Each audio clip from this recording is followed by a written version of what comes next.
Oh, apa, Bang?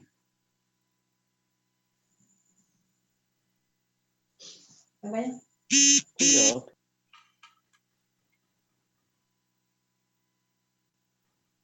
Sugeng dalu Bapak Ibu Saudara-saudara, mari kita satu dalam doa. Bapa Surgawi, biarlah kiranya Engkau akan menyertai ibadah kami pada malam hari ini. Jangan biarkan akan hati dan pikiran kami untuk dikuasai oleh roh jahat. Tapi biarlah Roh Kudus yang dapat menuntun kami. Terima kasih Tuhan, dalam nama Tuhan Yesus kami berdoa. Amin. Pekabaran firman Tuhan kita pada malam hari ini, judulnya adalah Bersiaplah, janganlah terlambat.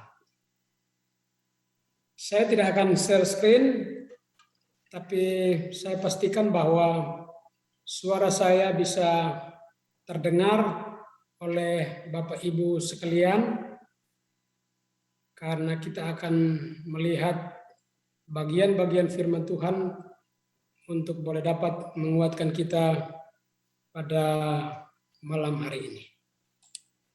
Dikisahkan dalam sebuah cerita, seorang pendeta dan anggota jemaatnya.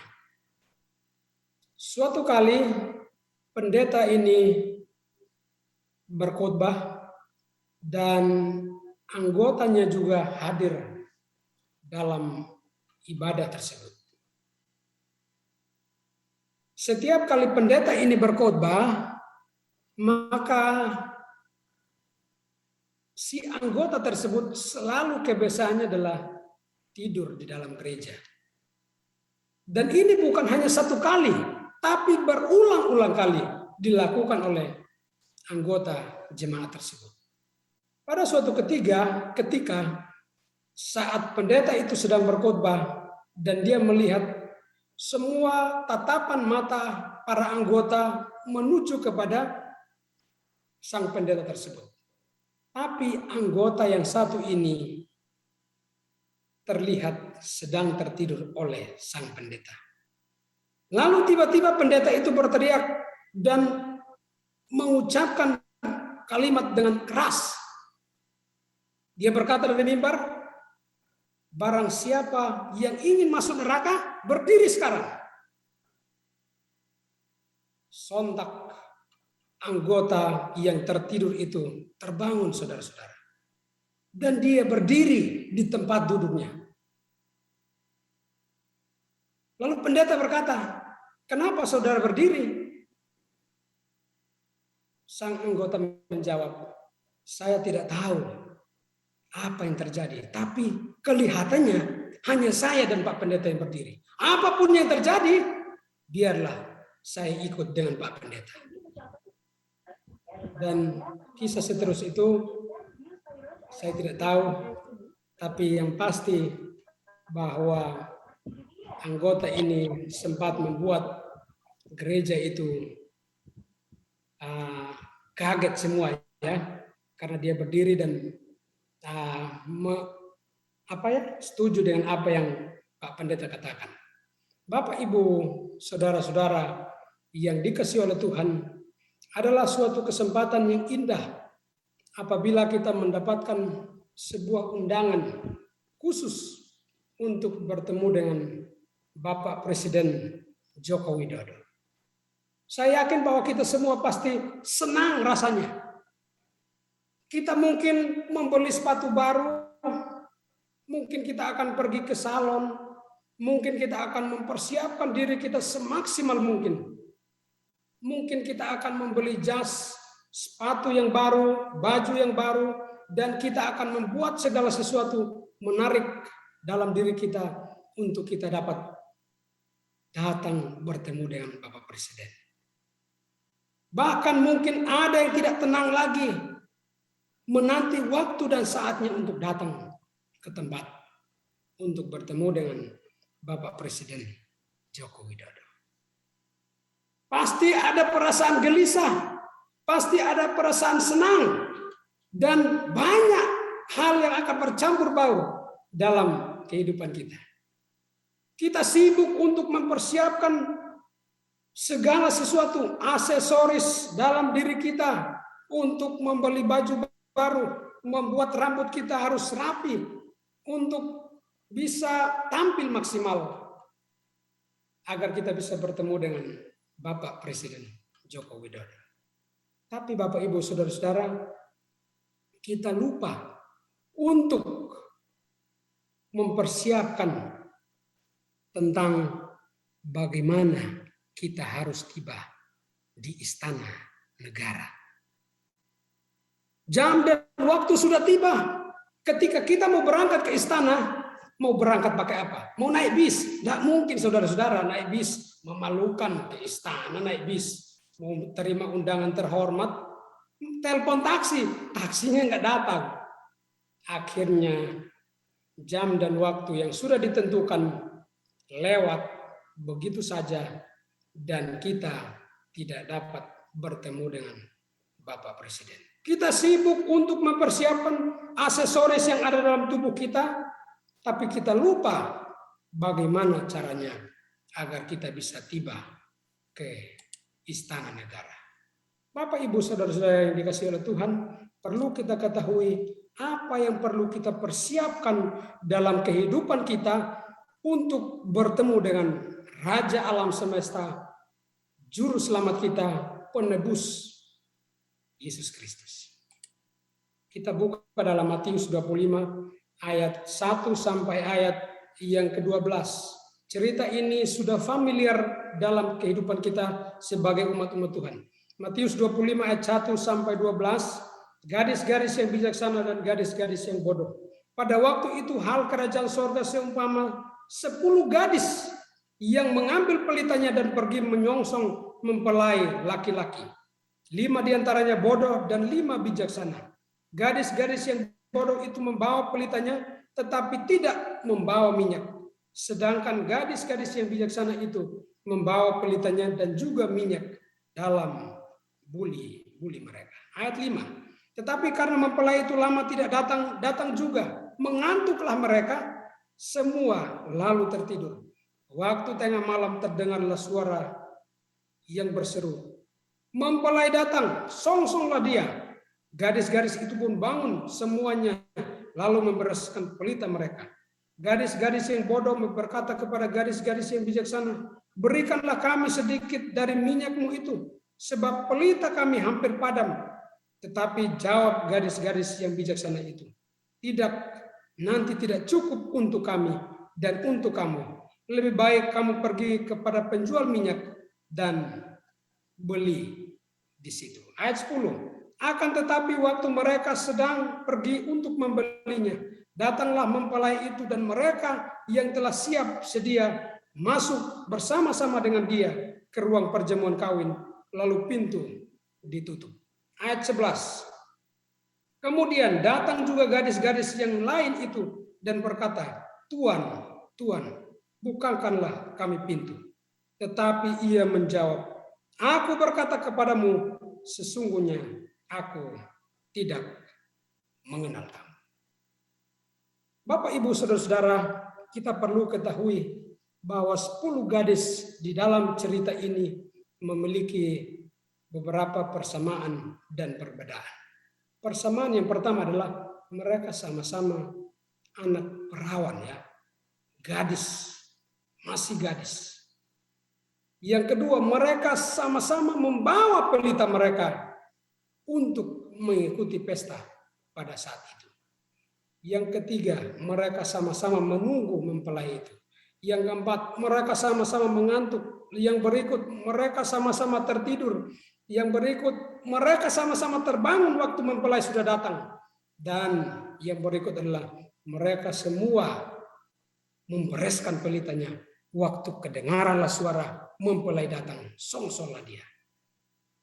Apakah mereka semua bersiap? Bersiap.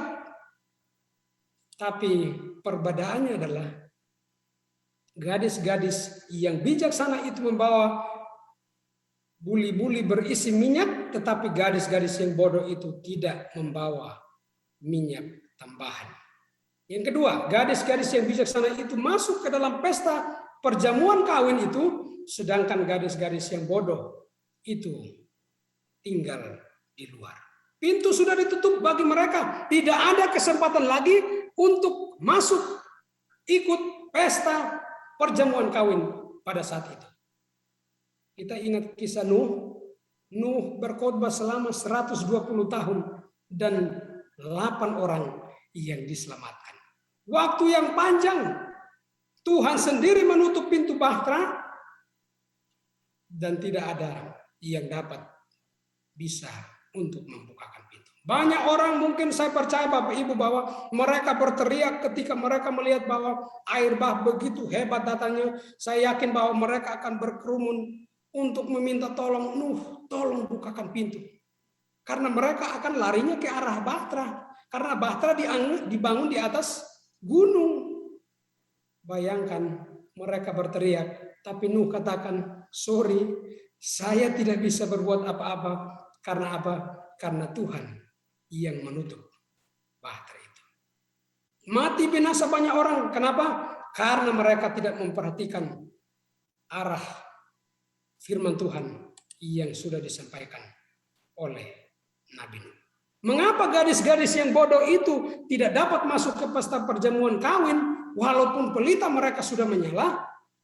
Ternyata setelah mereka pulang membeli minyak, maka kedapatanlah bahwa Tuhan seempunya pesta itu sudah menutup pintu. Tuhan menutup pintu bahtera Nuh. Tuhan pesta menutup pintu dan tidak ada orang yang bisa masuk ke sana. Tidak ada akses, mau bagaimanapun tidak ada. Mereka mengetok pintu, meminta untuk dibukakan sesuai dengan teks tadi saya bacakan, tapi Tuhan itu katakan, aku tidak mengenal kamu. Mengapa mereka terlambat? Padahal mereka sebenarnya sudah menunggu terlalu lama ya, sampai tertidur malah. Mereka pergi membeli minyak, pas pulang pintu sudah tertutup. Pertanyaannya, kenapa tidak bawa minyak banyak-banyak supaya tidak kerepotan untuk pergi beli minyak segala macam. Padahal pengantinnya kan lama datang, harusnya mereka sadar, oh kita harus persiapan ini. Ayolah kita pergi beli minyak. Utuslah 2 orang mungkin pergi beli minyak, yang lain tunggu di tempat itu kan bagus. Pertanyaannya adalah, mengapa mereka tidak membeli minyak selama mempelai itu datang? Bapak, Ibu, Saudara-saudara, jangan lupa saat mereka terbangun karena mendengar ada seruan, mempelai datang, mempelai datang. Sebenarnya mempelai itu belum datang. Itu hanya sebagai peringatan saja. Kenapa? Agar mereka mempersiapkan diri. Tapi mereka dengar teriakan, oh belum datang, santai aja. Gak usah, itu hanya omongan-omongan biasa aja. Persis sama seperti Nuh. Ini Nuh, ini apa ini? Gak usah, biarin aja. Dia bangun bahternya sendiri-sendiri, kita sibuk dengan sendiri-sendiri kan? Sama halnya dengan kelima gadis yang bodoh itu. Mereka adalah orang-orang yang setia kepada Tuhan. Tapi ketika ada amaran-amaran untuk mempersiapkan diri, mereka malah katakan, sudah masih lama itu, Yesus belum datang kok. Ngapain kita sibuk-sibuk? Apa yang terjadi pada saat mereka menunggu mempelai itu? Mereka sama-sama mengantuk dan sama-sama tertidur. Tetapi hal yang paling penting adalah pelita mereka harus tetap menyala saat mereka tertidur. Sesaat mereka tidur, pelita mereka tetap menyala. Tidak ada yang dipadamkan, saudara-saudara. Mereka tetap menyalakan pelita mereka. Saya berandai-andai ya, bahwa seandainya saat mereka tidur, pelita mereka dipadamkan, minyak itu tidak akan habis. Akan ada persediaan minyak. Oke, mempelai datang. Teriakan datang, mempelai datang, songsonglah dia. Bakar pelita, selesai kan? Tidak akan habis minyak. Tapi Bapak Ibu Saudara-saudara, pekabaran malam hari ini adalah sesaat pun pelita kerohanian kita tidak bisa kita padamkan untuk sementara waktu selama kita menanti kedatangan Yesus yang kedua kali. Kita tidak bisa berkata, 2 tahun ini cukuplah dulu, saya nggak usah ke gereja, saya nggak usah jadi orang setia, saya nggak usah jadi orang Advent dulu, nanti 2 tahun kemudian baru saya jadi orang Advent. Atau 2 tahun ini nggak usah, biasa-biasa aja lah. Atau tunggu undang-undang hari Minggu keluar, baru saya setia kepada Tuhan. Bapak, Ibu, Saudara-saudara, kita tidak bisa seperti itu. Mau gelap, mau siang, pelita kerohanian harus tetap menyala. Tidak ada alasan apapun untuk membuat kita tidak setia sama Tuhan. Mari kita ikuti selanjutnya. Apa fungsi pelita? Pelita di sini adalah firman Tuhan.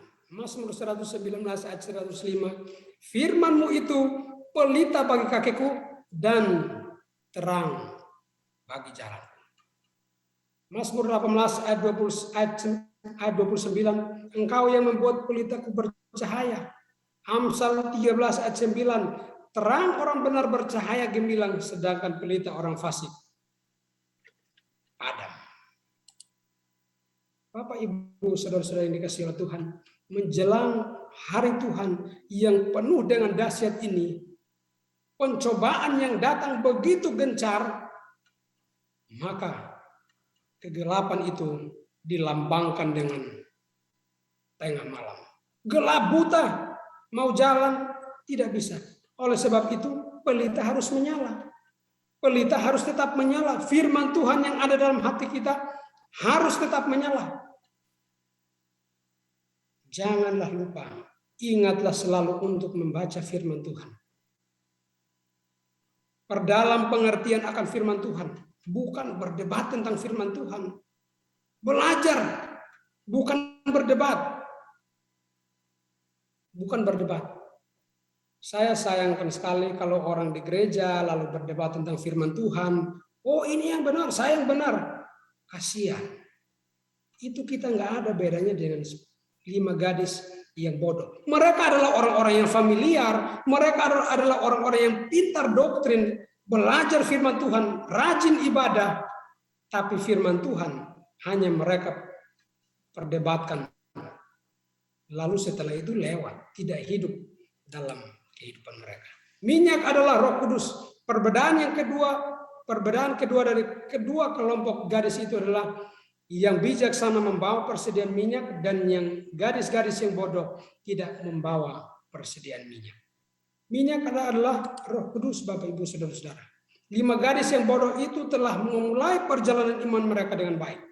Mereka sudah membawa pelita mereka. Mereka sudah membawa minyak tetapi tidak benar-benar bersiap. Mereka ini rupanya orang-orang yang setia ke gereja. Setia sekali. Tetapi mereka tidak mampu bertahan untuk tetap menyalakan pelita mereka dan akhirnya mereka meninggalkan gereja. Banyak orang-orang yang familiar akan jadi seperti itu jika mereka tidak menjadi waspada. 5 yang gadis yang bodoh itu familiar, mereka pintar terhadap doktrin, mereka paham tentang teori-teori kebenaran. Namun teori-teori kebenaran itu tidak merubah mereka. Mereka hafal isi Alkitab. Mereka tidak menghidupkan dalam kerohanian mereka. Mereka itu ibarat apa yang dikatakan oleh Alkitab, benih yang jatuh di semak duri, di tanah yang berbatu, di pinggir jalan. Akhirnya iman mereka tidak berakar dalam kebenaran firman Tuhan. Bagaimana dengan kita sekarang ini? Bagaimana dengan kita umat Advent sekarang ini? Kita memiliki banyak persamaan. Banyak, sama-sama ke gereja setiap hari Sabat, sama-sama hadir Rabu malam, ibadah Vesper, aktif dalam penginjilan, aktif dalam pelayanan. memberikan sumbangan ke gereja, melawat, mendoakan orang, dan banyak hal yang kita lakukan. Tapi jangan sampai kekurangan minyak dalam pelita kita, boleh jadi kita akan padam pelita kerohanian kita. Gadis-gadis yang bodoh itu berteriak kepada gadis-gadis yang bijaksana itu, "Hei, bagikan kami minyak, pelita kami padam, kami kehabisan minyak." Ini bukan masalah pelit atau tidak ada kasih, tapi keselamatan itu tidak bisa seperti bawang merah, bawang putih, oke, tak bagi ya, tidak bisa. Keselamatan itu tidak bisa dibagi-bagi. Roh itu tidak dapat dibagi-bagi. Itu berdasarkan hubungan pribadi kita dengan Allah. Jadi koneksinya harus ada. Koneksinya harus ada. Keselamatan itu adalah urusan masing-masing orang.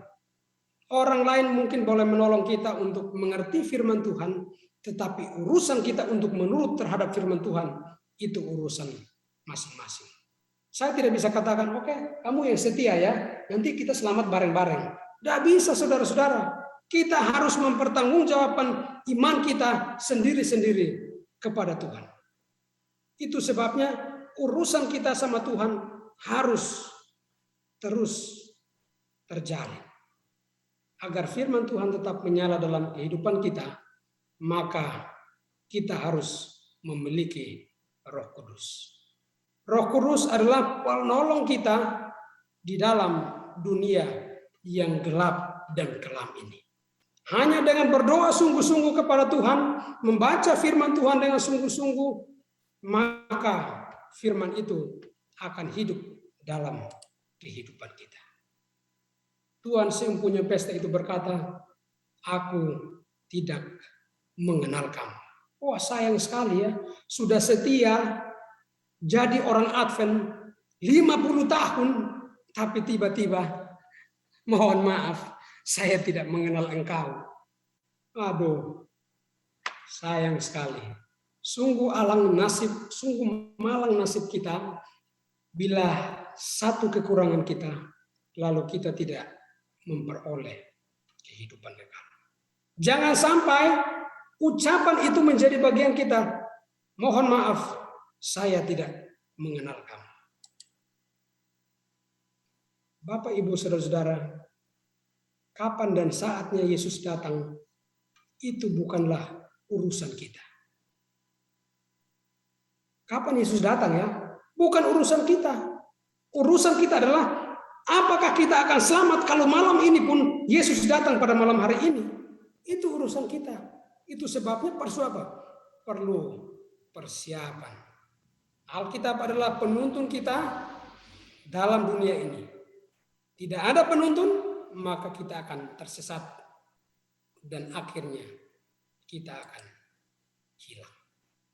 Saya mau ajak kita untuk melihat kembali sejarah yang panjang dari sejarah bangsa Israel, dari satu nubuatan yang dilihat oleh Daniel 9 ayat 20 sampai ayat yang ke-27. Tentang nubuatan 70 kali 7 masa. Atau 490 tahun dalam kitab Daniel 9 ayat 20 sampai 27.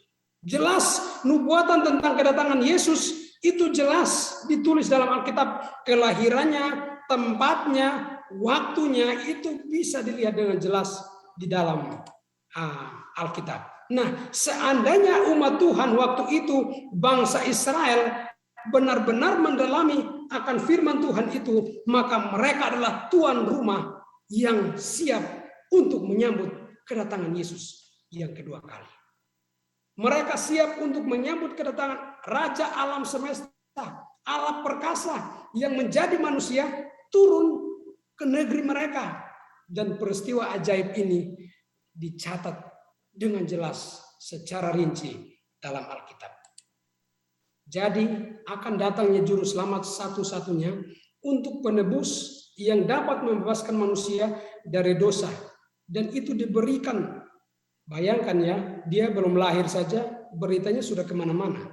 Tapi bangsa Israel tidak memperhatikan itu dengan jeli. Benar, sejak saat itu upacara korban yang melambangkan semua pengorbanan di bait suci dihentikan oleh Kristus. Nubuatan nabi-nabi jelas tercatat.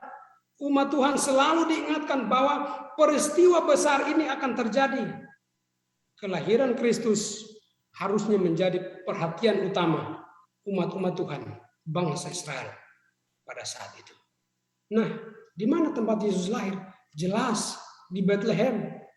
Kalau tempat para pemimpin bangsa Yahudi memang tahu, waktu Herodes ditemui oleh ahli-ahli Majus dari timur, mereka bilang, kami mau ke Bethlehem melihat Raja Agung yang lahir di sana. Bangsa Israel kemana? Mereka terlena, mereka keenakan, mereka masa bodoh dengan apa yang terjadi di mana? Di Bethlehem. Malaikat Gabriel menemui Daniel itu dan menjelaskan kepadanya bahwa akan ada 70 kali 7 masa atau 490 tahun diberikan kepada bangsa Israel untuk apa? Untuk bertobat karena Mesias akan datang ke dunia ini. Timeline-nya adalah 490 tahun. Cukup lama. Nah, kita perlu mencari tahu berapakah awal nubuatan ini? Tahun berapa awal nubuatan ini? Pada ayat yang ke-25, titik awal nubuatan ini dimulai dari saat perintah bahwa Yerusalem akan dipulihkan dan dibangun kembali. Nah, Daniel berbicara dengan Gabriel sekitar tahun 538 sebelum Masehi. Saat itu bangsa Israel masih di mana? Di pembuangan, di wilayah di bawah penjajahan Persia yang baru saja menaklukkan apa? Kerajaan Babel pada waktu itu. Mungkinkah mereka disuruh kembali ke Yerusalem untuk kembali membangun kota Yerusalem yang sudah runtuh dan penuh dengan puing-puing? Ajaib. Apa yang dikatakan oleh Gabriel benar-benar terjadi. Di tahun 457 Persia Artasasta mengeluarkan surat perintah bahwa setiap orang Israel boleh kembali ke Israel untuk apa? Untuk membangun negeri mereka, kota mereka. Wow, ini luar biasa ya. Dan ini dicatat oleh Alkitab dalam Esra pasal yang ke-7. Tahap berikut masih di ayat yang ke-25 Bapak Ibu Saudara, dikatakan dari saat perintah itu dikeluarkan sampai datangnya Mesias atau seorang yang diurapi ada 7 kali 7 masa dan 62 kali 7 masa atau tahun.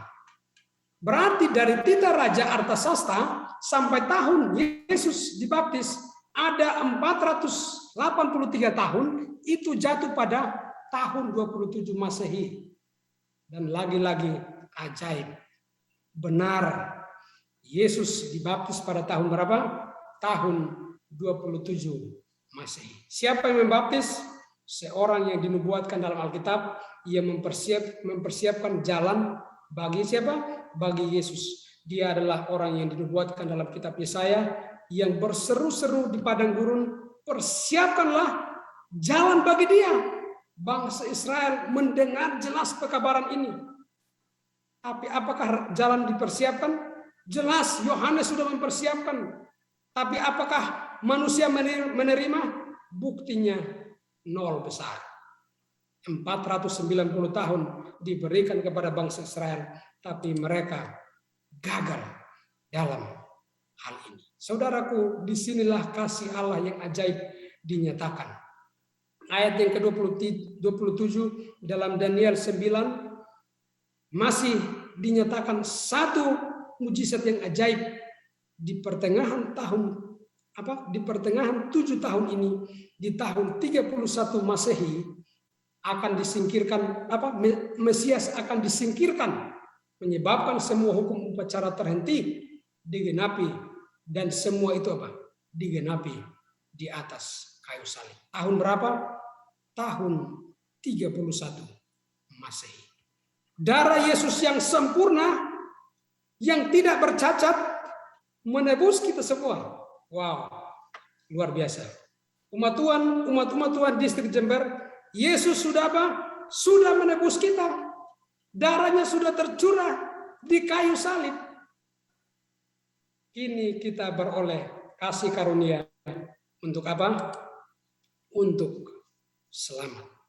Saudaraku, tahun-tahun buatan yang sangat jelas telah digenapi ini. Tahun kelahiran Yesus sangat mudah untuk diketahui.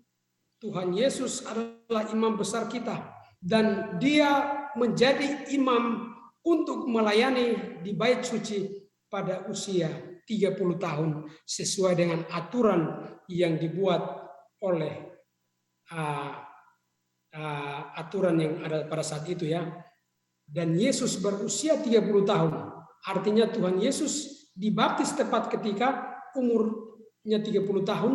Dan kalau kita tarik 30 tahun dari 27 Masehi, maka kita akan mendapatkan bahwa Yesus lahir pada tahun 4 sebelum Masehi. Benar, inilah tahun kelahiran Tuhan Yesus.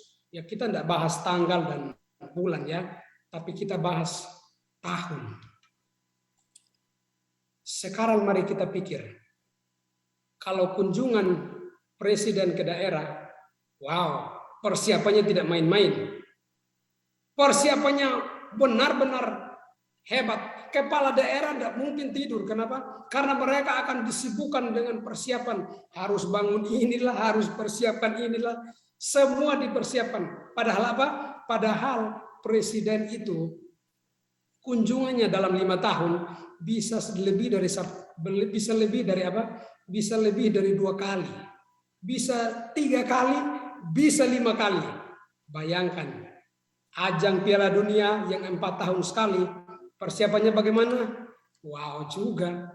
Mewah, sangat meriah. Bahkan seluruh dunia menantikan Piala Dunia. Kalau dulu saya ingat, kita tidak punya TV di rumah, di kampung. Jadi kalau Piala Dunia, kita cari ke desa tetangga.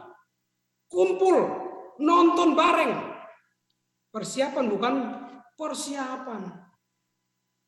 Sekarang kita mau renungkan dulu. Ini kedatangan sang raja segala raja. Saya ulang lagi ya. Kita sedang menantikan kedatangan sang raja. Bangsa Israel menantikan kedatangan sang Mesias yang hanya terjadi 1 kali dalam 6.000 tahun. Mereka gagal, saudara-saudara. Mereka gagal. 1 kali dalam 6.000 tahun. Saya merinding. 1 kali dalam 6.000 tahun. Tidak ada persiapan umat Tuhan, umat pilihan bangsa Israel harusnya jadi tuan rumah untuk menyambut Yesus Kristus. Apa yang terjadi? Mereka gagal. Waktu dia dilahirkan di Bethlehem, ada nggak imam yang datang lihat? No one. Tidak ada satupun yang datang orang dari timur, saudara-saudara. Orang Majus yang mungkin mereka adalah, saya tidak mau berandai-andai ya, mungkin mereka adalah orang kafir ya. Mereka orang kafir. Mereka datang ke sana. Waktu ia dilahirkan di Bethlehem, karena apa? Karena penginapan di sana penuh. Dia tidak bisa dilahirkan di tempat yang layak. Penginapan penuh. Dia dibaringkan dalam palungan. Ini menandakan bahwa tidak layak dia dilahirkan di tempat yang hina seperti itu. Harusnya ada persiapan dari orang Israel. Harusnya ada persiapan. Apakah Tuhan tahu bahwa umatnya tidak menyambutnya? Saya yakin dia tahu. Apakah Tuhan tahu ia akan dilahirkan di tempat yang tidak layak? Dia tahu, saudara-saudara. Tapi kenapa dia datang? Disinilah kasih karunia itu dinyatakan lagi. Yesus punya kasih yang besar kepada kita, saudara-saudara. Dia datang ke dunia ini. Luar biasa ya. Dia datang. Terima kasih Tuhan untuk pengorbanan-Mu kepada kami. Waktu pertobatan diberikan kepada bangsa Israel 490 tahun. Bisa dibayangkan? Bisa. Jauh sekali. Lama sekali Bapak Ibu. di tahun 4 sebelum Masehi mereka tidak menyambut kedatangannya. Di tahun 27 Masehi mereka tidak mengakui dia sebagai Mesias. Kita tahu kan bahwa orang Israel tidak menerima Mesias di bangsa mereka sendiri. Mereka mencari-cari kesalahan Yesus malah ya. Jadi hati-hati Bapak Ibu Saudara-saudara, kalau kita di gereja suka cari-cari kesalahan orang, kita tidak beda jauh dengan apa? Dengan ahli-ahli Taurat yang menolak Yesus di Yerusalem, di Bethlehem. Walaupun Yohanes Pembaptis sudah berseru, inilah anak domba Allah. Yohanes sudah jelas mengatakan, inilah anak domba Allah. Tapi apakah mereka menyambut? Tidak ada. Sekali lagi, tidak ada. Satu kali lagi, kesempatan bagi mereka. Allah Bapa berseru dari sorga, ini dia anak yang kukasihi, kepadanya lah aku berkenan. Wow. Jemaat distrik Jember, Yesus dikasihi oleh Allah. Pertanyaannya adalah, apakah kita mengasihi Yesus? Penting untuk direnungkan dalam pribadi kita masing-masing. Pada tahun 31 Masehi, mereka yang mendesak untuk apa? Salibkan dia. Waduh, memang juru selamat datang ke dunia ini akan mati bagi kita. Tetapi kitalah sendiri yang sudah menyalibkan Tuhan Yesus. Bisa dibayangkan? Seseorang yang sudah memberikan kasihnya besar kepada kita, tetapi justru kita mengkhianati dia. Waduh, luar biasa ini. Mereka tetap menolak Injil Yesus Kristus. Buktinya apa? Ditandai dengan satu kisah besar yang terjadi pada Kisah Para Rasul 7, Stefanus dilempari dengan batu. Stefanus berkoar-koar, Injil Yesus Kristus, terimalah Yesus agar kamu diselamatkan. Orang Yahudi malah datang, lempar Stefanus, mati. Penolakan terjadi berulang-ulang selama masa 490 tahun. Wah, Tuhan Yesus, juru selamat pribadi kita, sangat mengasihi kita, saudara-saudara. Pertanyaan sekarang adalah, dulu bangsa Israel gagal bersiap untuk menyambut kedatangan Yesus yang pertama. Akankah kita sebagai Israel rohani mengulangi kesalahan yang sama pada kedatangannya yang kedua? Boleh jadi. Tapi saya berharap bahwa kita sedang bersiap sama seperti 5 gadis yang bijaksana yang bersiap untuk masuk ke dalam pesta perjamuan kawin. Amin, saudara-saudara. Amin. Salah satu peringatan yang penting yang Tuhan Yesus berikan dalam Matius 24 ayat 14 dan 15, dan Injil Kerajaan ini akan diberitakan kepada semua bangsa, sesudah itu barulah tiba kesudahannya. Jelas ya, tidak ada pekabaran yang bohong-bohong di dalam Alkitab. Semua urutannya akan digenapi, kedatangannya, kematiannya, dan kebangkitannya, dan sampai kedatangannya kembali. Jangan lupa, pasti terjadi. Jangan mengulangi kesalahan bangsa Israel yang sudah semula. Kita belajar dari apa? Dari kegagalan. Kegagalan demi kegagalan, belajar untuk apa? Untuk menjadi berhasil. Kita hidup sekarang ini di era reformasi ya. Semua canggih, tidak terbatas ruang dan waktu. Semua dunia bisa akses Alkitab hanya dengan jempol. Kalau kita tidak baca Alkitab, wes bahaya ini. Saudaraku, kita hidup di akhir penutupan sejarah dunia ini. Matius jelas mengatakan waktu kedatangannya akan kembali. Tuhan Yesus sendiri mengingatkan kita bahwa ketika pembinasa keji itu muncul, maka umat-umat Tuhan harus apa? Harus bersiap untuk apa? Untuk melarikan diri. Bayangkan, Yesus sendiri ngomong ya. Ini bukan Yohanes lagi, tidak pakai nabi lagi. Tuhan Yesus sendiri ngomong. Kalau kamu lihat pembinasa keji berdiri di bait suci, lari. Jangan duduk. Nggak apa-apa itu. Santai saja. Bahaya. Saudaraku, sejarah membuktikan telah muncul satu sistem yang keji, yaitu pemimpin yang disebut sebagai Bapak Suci. Tahu ya, Bapak Suci yang hanya milik Allah Bapa kita di sorga. Selama kekuasaan, ia telah menganiaya dan membinasakan banyak sekali umat Tuhan. Kekejaman ini berakhir di tahun 1798 yang kitab Wahyu gambarkan dengan luka parah.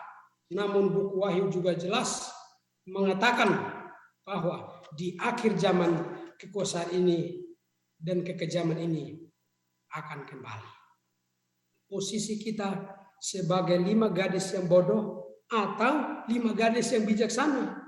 Sama seperti buku Wahyu katakan, kita di perempuan yang melambangkan gereja Allah atau perempuan yang melambangkan Roma kekafiran atau wanita pelacur. Wow.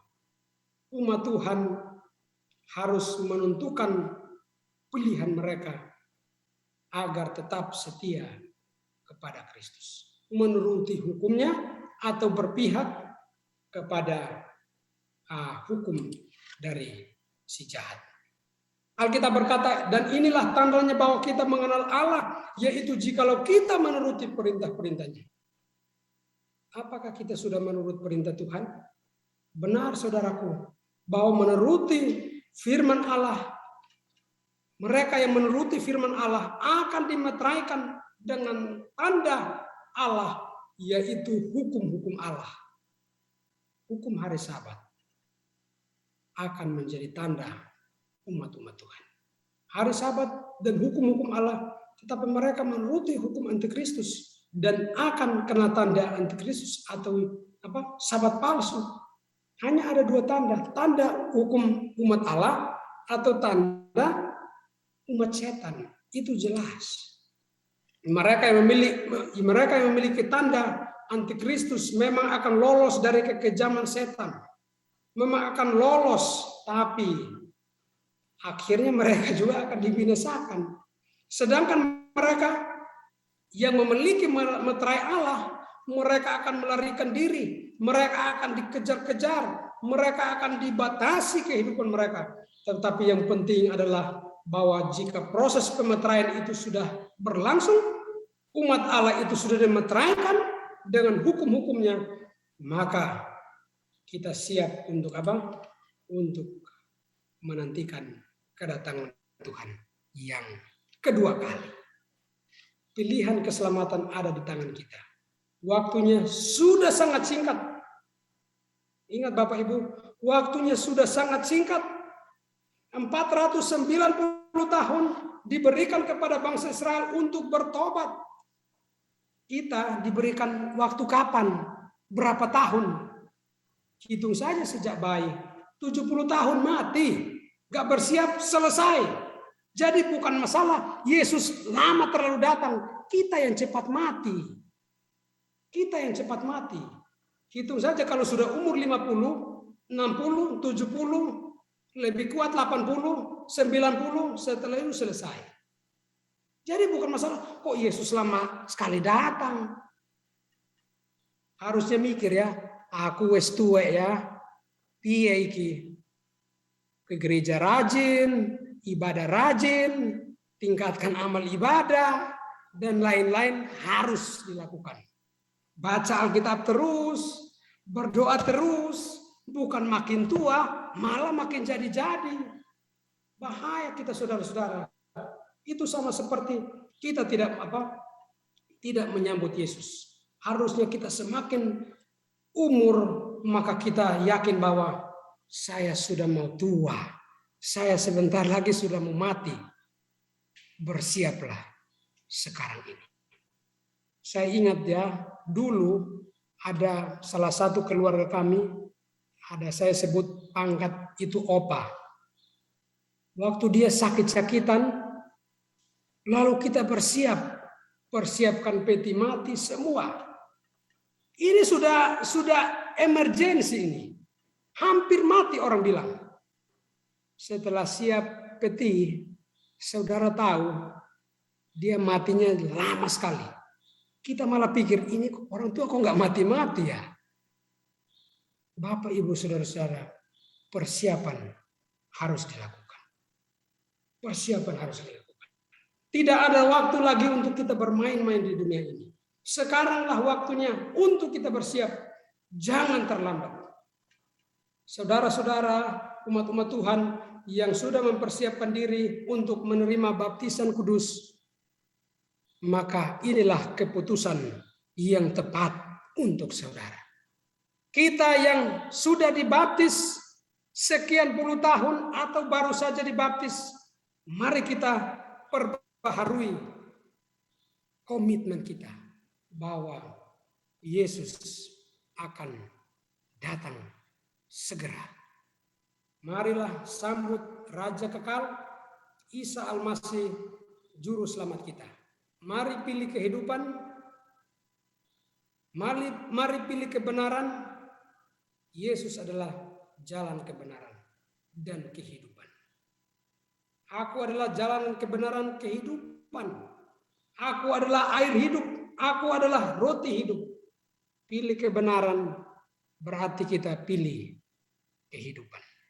Mari pilih Yesus Kristus, maka kita sedang pilih kehidupan. Semoga Tuhan akan memberkati kita semua. Saya bawa dalam nama Yesus. Amin.